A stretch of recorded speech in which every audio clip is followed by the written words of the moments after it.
Enggak pernah saya perhatikan. Oh, enggak pernah. Makanya dalam Islam sendiri saja Pak Ibnu belum paham. Sama dengan saya dengan Pak Ibnu. Betul-betul mengenal ajaran Kristen sudah dari kulit saja Pak Ibnu. Jadi kita enggak berani bicara kayak Pak Peristebian atau Pendeta Bom-Bom. Enggak kayak kita, enggak berani kita. Ya, beliau sudah menguasai betul dengan teman-teman yang lainnya. Jadi Pak Ibnu, kalau mau masuk mengetahui Injil yang sebenarnya, bisa dipahami dengan terang Roh Kudus. Tidak akan di luar dari itu Pak Ibnu. Ya. Pak Ibnu hanya membaca surat Quran saja. Sampai hari ini tidak akan berubah bahwa apa yang tertulis di Alkitab itu yang saya ikuti. Satu-satunya Allah adalah Bapa, satu-satunya Tuhan adalah Tuhan Yesus. Tidak ada di dalam Alkitab satu kali pun Allah itu Tritunggal. Tidak ada. Jadi Pak Ibnu meyakini Alkitabnya orang Kristen berebut turun dari langit Pak Ibnu? Tidak. Dituliskan. Ditulis. Jadi maaf Pak Ibnu, mungkin teman-teman yang lainnya, Alkitab itu dipercaya dengan tradisi suci, ya bukan tradisi bukan kayak adat Pak Ibnu, tetapi Alkitab muncul karena ada tradisi, karena Alkitab sebelumnya itu adalah lisan Pak Ibnu, ya. Jadi Pak Ibnu kalau berpatokan saja sama Alkitab itu Pak Ibnu coba belajar ke apologet Katolik Pak Ibnu, ya. Jangan belajar di Oneness atau di. Oke Pak Ibnu, terima kasih. Aku potong juga sedikit. Pak Ibnu. Saya sependapat dengan Romo Daniel itu bahwa kita sebaiknya membedakan antara Allah dengan Tuhan. Pak Ibnu membedakan. Pak Ibnu tahu Harun Ar-Rasyid itu banyak sekali diceritakannya di Arabian Night Pak, 1001 malam. Ya itu kan cerita-cerita. Bapak yakin nggak? Karangan itu Pak, karangan. Iya, tapi itu sama dengan Abu Nawas, sama dengan Abu Nawas. Abu Nawas, ya, tapi Harun Ar-Rasyid juga diterangkan sangat luar biasa di situ, Pak. Ya. Karena begitu terkenalnya orang itu sampai dikaranglah cerita-cerita seperti itu. Jadi sebaiknya kita harus membacanya dari segi sejarah. Nah, sedangkan Pak Ibnu tidak mengenal sejarah agamanya. 4 tahun saya belajar sekolah agama, yang paling saya suka itu sejarah. Saya bilang agamanya Pak. Sejarah. Pak Ibnu, aku bilang agamanya Pak Ibnu. Kalau Pak Ibnu aku percaya, Pak Ibnu belajar sejarah. Ya. Sekarang bagaimana kalau Pak Ibnu mau percaya kalau itu Arabian Night itu tidak ada benarnya juga di situ? Ya memang saya enggak pernah terlalu membacanya itu Arabian Night. Nah, Pak Ibnu kan nggak membacanya. Aku baca nih. Aku punya buku yang tahun 1800-nya juga lagi asli. Ya, belum ada di utak-atik Pak. Asli bukunya. Aku udah pernah tunjukin juga sama Pak Ibnu. Itu dijelaskan sekali sampai keluarganya semua Pak. Sampai dia, kalau dia itu pemimpin yang suka turun tangan menyamar jadi orang miskin, menyamar jadi apapun dia. Nah itu dongeng atau asli histori Pak? Aku pengen tahu. Soalnya aku bingung. Islam sendiri nggak percaya sama histori. Sedangkan itu namanya juga Arabian Night Pak. 1001 malam dongeng. Tapi sekarang Ibnu suka angkat-angkat Ibnu Al-Rasyid itu. Harun Ar-Rasyid. Ya. Kenapa Bapak Ibnu suka angkat-angkat itu orang? Iya, karena saya menilainya dari sejarah itu dia terkenal waktu itu. Di Arabian Night juga dia terkenal Pak. Ya, tapi itu kan cerita-cerita yang. Yang mana Pak? Yang mana Pak Bapak percaya dong kalau begitu? Dan sejarah Islam. Ini pun sejarah Pak. Memang ada bukunya itu sejarah Islam, khusus sejarah Islam. Terus bagaimana cara membedakan yang sejarah yang asli dengan sejarah yang dongeng? Sedangkan sama-sama menceritakan Abdul Rasyid ini adalah orang yang sangat terkemuka. Padahal dia dongeng. Itu bagaimana membedakannya, Pak? Ya dilihat saja dari ceritanya itu. Kalau Bapak lihat, tapi Bapak nggak bilang Bapak membacanya. Biasanya kalau dongeng itu tidak dicantumkan tahunnya, Pak. Ini dicantumkan tahunnya semua, Pak. Ada tahunnya, Pak. Di buku aku diceritakan semua tahun-tahunnya. Buku itu belum pernah juga saya baca itu. Kalau belum baca, kenapa Bapak bisa menjelaskan tadi? Ya, yang saya jelaskan itu dari segi sejarah saja, sejarah Islam. Iya, tapi sejarah Islam menjelaskan nggak? Sedangkan sejarah Islam pun tidak pernah menjelaskan. Enggak.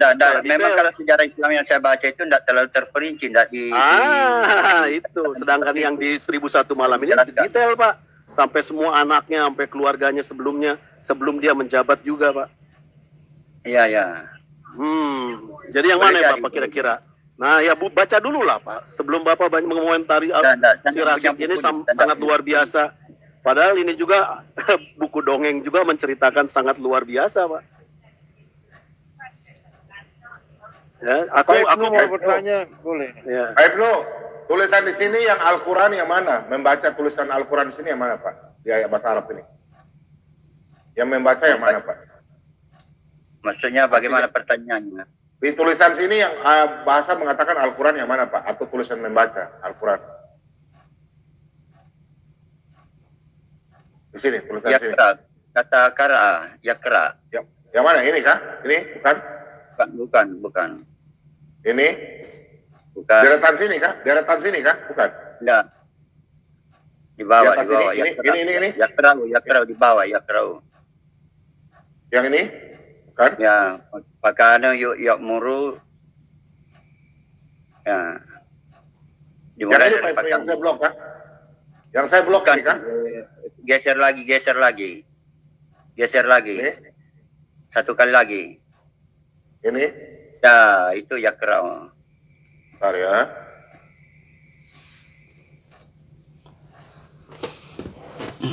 Oh, sedang membaca. Sedang membaca ya, itu ya. Oh ya. Nah, Pak Ibnu, saya mau tanya. Di sini kan tertuliskan begini ya. Telah menceritakan kepadaku Ishak bin Nasar, telah menceritakan kepada kami Abdul Razak Mawar Hamdan bin Mu'ayyana. Nabi bersabda, Daud ini siapa, Pak? Nabi kah? Ya, kalau di Islam itu Nabi Daud, Nabi. Oke. Nabi Daud alaihissalam dimuliakan untuk membaca. Ini kan membaca kan? Ya, membaca. Tadi Bapak bilang ikro ini kan. Dia pernah menyuruh orang untuk memasangkan celana pada tunangannya. Nah, ini pertanyaan saya, Pak. Dan dia membaca.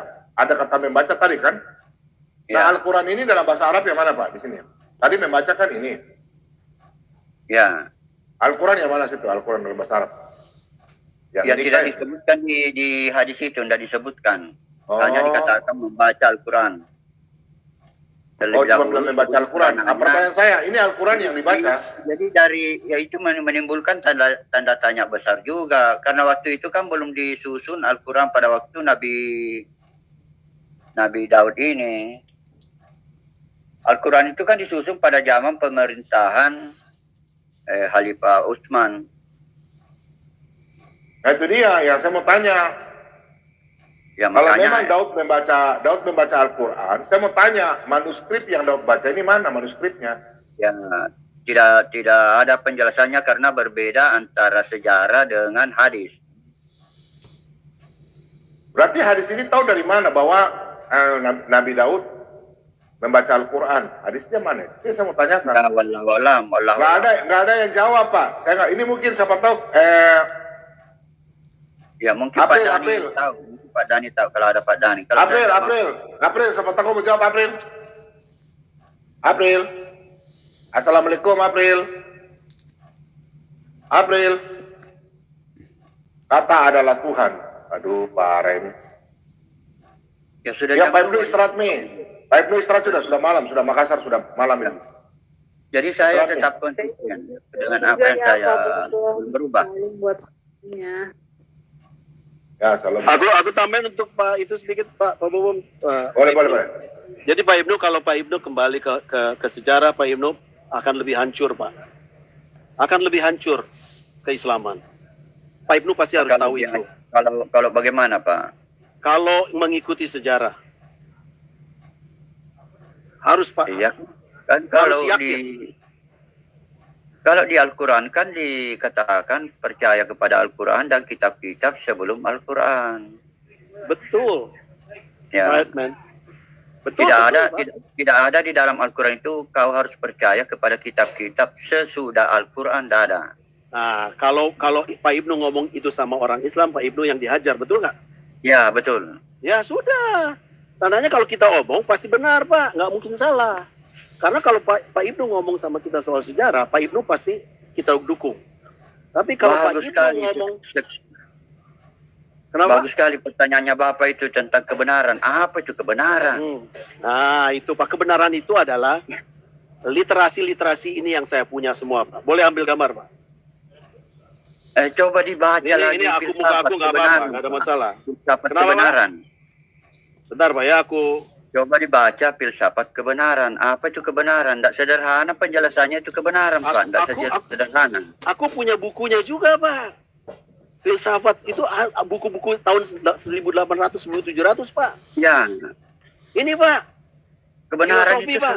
Bentar, siapa yang menilai? Pertanyaannya begini selanjutnya tentang kebenaran. Siapa yang menilai kebenaran yang Bapak tahu kebenaran itu, bahwa itu kebenaran? Kebenaran itu milik Tuhan, Pak. Itu semua itu tidak mungkin, Pak. Sayangnya Tuhan tidak sampaikan kepada kita bahwa Anda benar. Itu ada Alkitab, Pak. Alkitab itu makanya Tuhan langsung yang memberi, Pak. Orang yang menulis. Ditafsir berbeda-beda oleh orang Kristen. Itulah manusia, Pak. Dari sekian banyak penterjemah Alkitab itu, penafsir Alkitab, siapa yang benar di antara mereka? Ya, Bapak nggak bisa menentukan siapa, Pak. Kita pun manusia. Makanya yang namanya kebenaran sulit dipahami itu, Pak. Sulit tapi kita harus bagi percaya, yang mengakui dirinya sebagai kebenaran bersiap-siap saja ditertawakan. Itu Albert Einstein. Iya, Pak. Tapi kebenaran itu tetap kita harus percaya bahwa kebenaran itu pasti ada, Pak. Betul nggak, Pak? Ya, kebenaran itu ada. Iya, kenapa Bapak mau sebut? Itulah kebenaran, Pak Ibnu. Ini, Pak. Ini aku punya filosofi. Ini filosofi histori, Pak. Dijelaskan di sini, Pak. Ini 1800-an juga, Pak. Ya. Apakah dia mampu menjelaskan kebenaran, Pak, buku itu? Iya, di sini dijelaskan, Pak. Siapa yang menilai, Pak?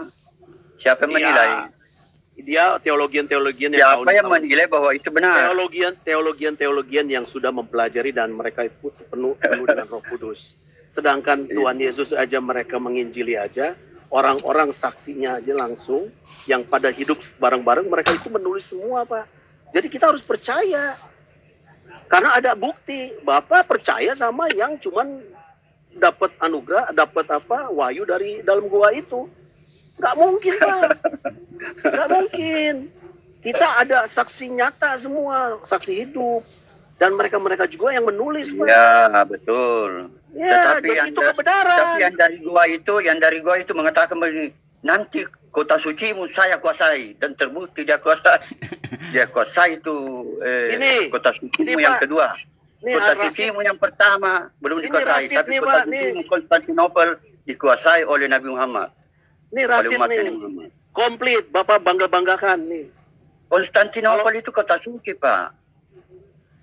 Tetapi karena Bapak banyak kelompoknya Bapak yang durhaka kepada Yahwa, akhirnya Yahwa mentakdirkan. Pak Ibnu ayo Muhammad kuasai itu. Pak Ibnu tidak pernah menyadari esensi manusia itu berdosa, Pak.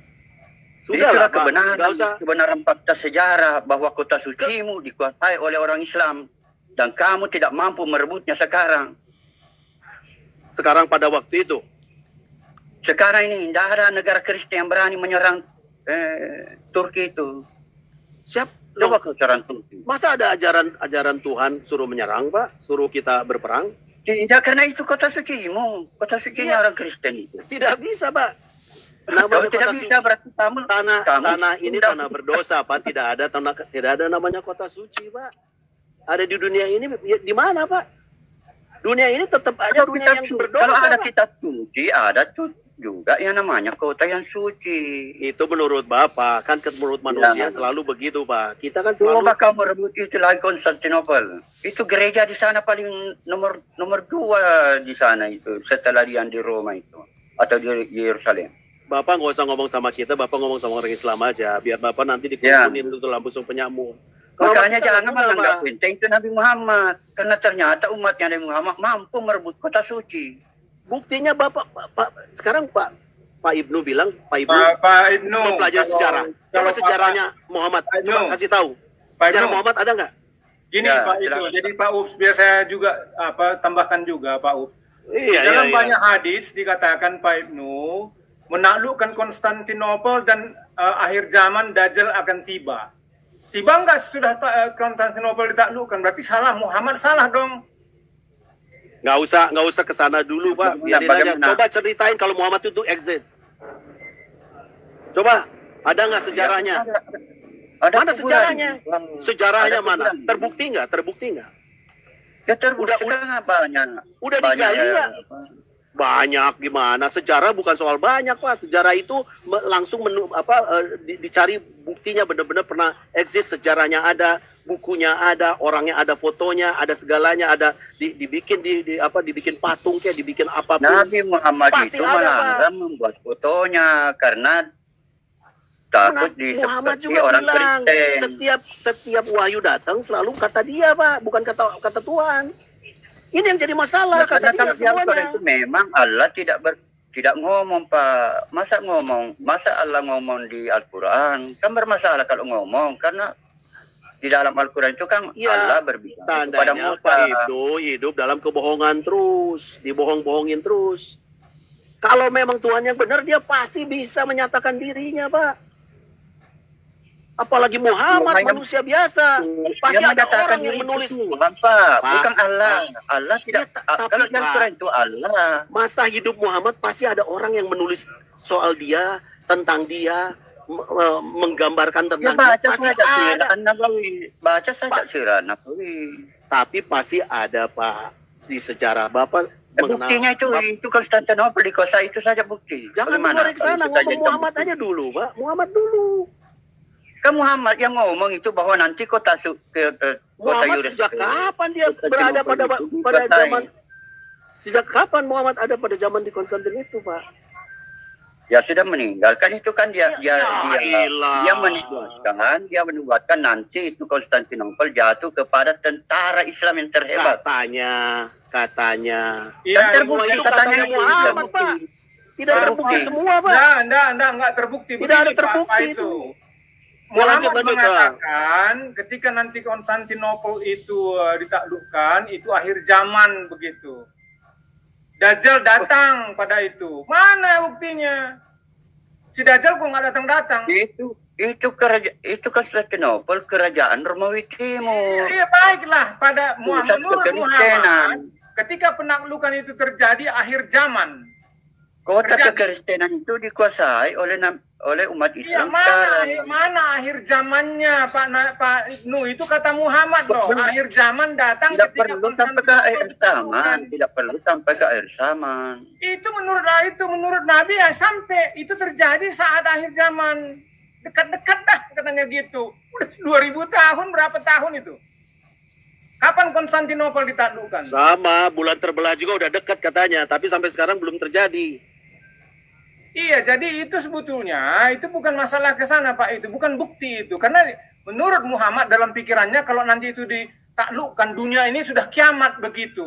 Mana ada kiamatnya dunia ini? Gitu masuk Muhammad pada saat itu. Bukan masalah nanti kalau ditaklukkan Konstantinopel berarti benar, bukan, malah salah. Karena Alhambra juga katanya Tuhan Allah yang menjaga, tapi Alhambra kembali ke Kristenan. Ya, seperti juga Allah Tritunggal itu tidak pernah eksis. Allah Tritunggal tidak pernah ada di Perjanjian Lama, di Perjanjian Baru tidak ada. Tidak pernah eksis juga itu. Tapi Pak, ini buku aku, Pak. Ini buku aku, Pak, soal God ini, Pak. Dibesarin Pak Bom-Bom. Ini Trinitas itu tahun 1800-1700 sudah ngomongin, Pak. Ini apa nih, baca nih. Ya, itu kan Yesus lahir di abad pertama, Pak. Ini soal apa? Ini soal apa, Pak? Ini soal apa ini? Ya, itu apa ini? Enggak, itu tunggu dulu. Tahun berapa? Ini 1800-an, Pak. Ini tafsirnya, Pak. Sedangkan orang beragama, sedangkan orang pengikutnya Yesus itu sudah ada di awal-awal abad pertama.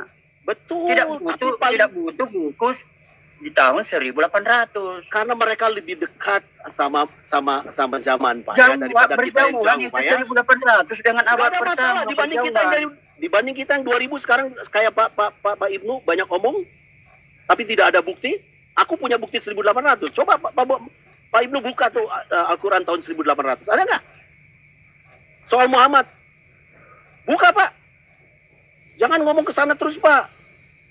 Ini Trinitas, Pak, udah disebutkan, Pak. Soal God, Pak, ya. Ini soal Jesus Christ nih, bawa lain lagi, Pak. Ini baru God ini, Pak. Adanya di Trinity, Pak. Tidak ada Trinity di dalam. Tidak pernah Tuhan Yesus mengatakan Trinity, tidak pernah. Iya, kita setuju, paham. Ya. Ini menjelaskan Tuhan Yesus tidak pernah katakan sakramen juga, Pak Ibnu. Tidak, Pak. Ini 3 ini dikasih tahu, Pak. Nih, untuk menentukan Trinity itu harus ada. Kalau sakramen itu kaitannya dengan ibadah. Foreshadow, hinted at, sama implied, Pak. Itu pun Trinity juga cara menentukan Trinitas. Ini bukan buku odong-odong, Pak. Ini, Pak. Bapak udah tahu ini, Pak. Itu oleh pendeta-pendeta yang lain dikatakan sesat. Itu pendeta 2000 kali, Pak. Ya, misalnya apa yang kalau pendeta yang gereja-gereja awal, Pak, tidak ada, Pak. Mereka udah paham. Layar teologi, layar teologi, wartawan Injil, dan banyak lagi pendeta-pendeta yang tidak mengakui itu Allah Trinity. Ini bukunya juga nih, Pak. Apa nih? Banyak pendeta di Indonesia tidak mengakui Trinity. Nggak ada masalah, Pak. Karena manusia itu pasti ada yang dosa, ada yang tidak dosa. Semua dosa maksudnya aku. Tapi mereka ada yang bertobat, Pak. Dia mengenal Tuhan lebih dekat dan Tuhan akan panggil kita. Dia yang dipilih. Kalau kayak Pak Ibnu jauh untuk dipilih mungkin. Menurut aku ya, sebagai manusia. Ya. Pak, nggak bisa, Pak. Kita memilih nggak bisa. Tuhan yang milih kita, Pak. Enak tapi yang jelas aja manusia mau pilih-pilih, mau jadi tidak berdosa. Di Indonesia itu masih banyak pendeta yang tidak terinsi. Ya biarin, memang ada, Pak. Gini, Pak. Dari dulu pun zaman Yesus pun udah ada. Gimana? Pak Ibnu, jadi ini memang istilah Trinity ini bikin apa ya? Kita tidak, kamu panggil Trinity, oneness saya tidak peduli sebetulnya. Tapi yang jelas dikatakan di Alkitab itu Tuhan berkata rohku. Tuhan berkata perkataanku. Jadi kalau itu eksistensi ada bukan? Saya nggak peduli kalau mereka panggil itu Trinitas, Trinity, oneness atau bagaimana. Saya nggak peduli. Tapi apakah di dalam pengertian mereka kalau ketika Tuhan berkata rohku akan kucabut dari kamu, kan misalnya begitu. Nah, apa ada eksistensi roh atau eksistensi Tuhan dan firmanku ada eksistensi firman atau tidak? Kan begitu Pak Ibnu. Jadi apakah Pak Ibnu mau manggil itu Trinitas, itu saya tidak peduli. Tapi yang jelas kalau Pak Ibnu sudah mengerti bahwa Allah Elohim itu memiliki firman-Nya yang eksistensinya ada dan rohnya ada, itu bagi saya sudah cukup. Bapak mau manggil apa, itu nggak peduli saya. Itu maksud saya Pak Ibnu. Jadi kalau Pak Ibnu sudah mengerti bahwa itu eksistensinya ada, ya kan? Ya sudah, bahwa Bapak itu ada rohnya, ada firman-Nya. Apa Pak Ibnu mau manggil itu Trinitas, nanti dibilang oneness, itu terserah deh. Orang-orang itu mikirnya bagaimana atau memakai istilah. Tapi kalau mereka mengerti di dalam hati pikiran mereka bahwa di dalam diri Allah ini, dalam wujud Allah ini ada rohnya dan ada firman-Nya, ya terserah. Gak siapa teriak-teriaknya, aduh, jadi bangun ini. Halo Bapak Bom, selamat malam. Ya, Pak Ibnu. Benar, Pak Ibnu. Ya. Saya ini pertanyaan terakhir sebelum turun. Siapakah ilah yang maha kuasa satu-satunya menurut Pak Ibnu? Maha kuasa satu-satunya. Mau jawaban filsafat atau mau jawaban kitab suci atau jawaban teologi? Ya kitab suci sama teologi ya sama. Jangan pakai filsafat. Filsafat itu karang-karangan aja. Bisa juga dikarang kalau filsafat. Ini menurut keimanannya Pak Ibnu gitu loh.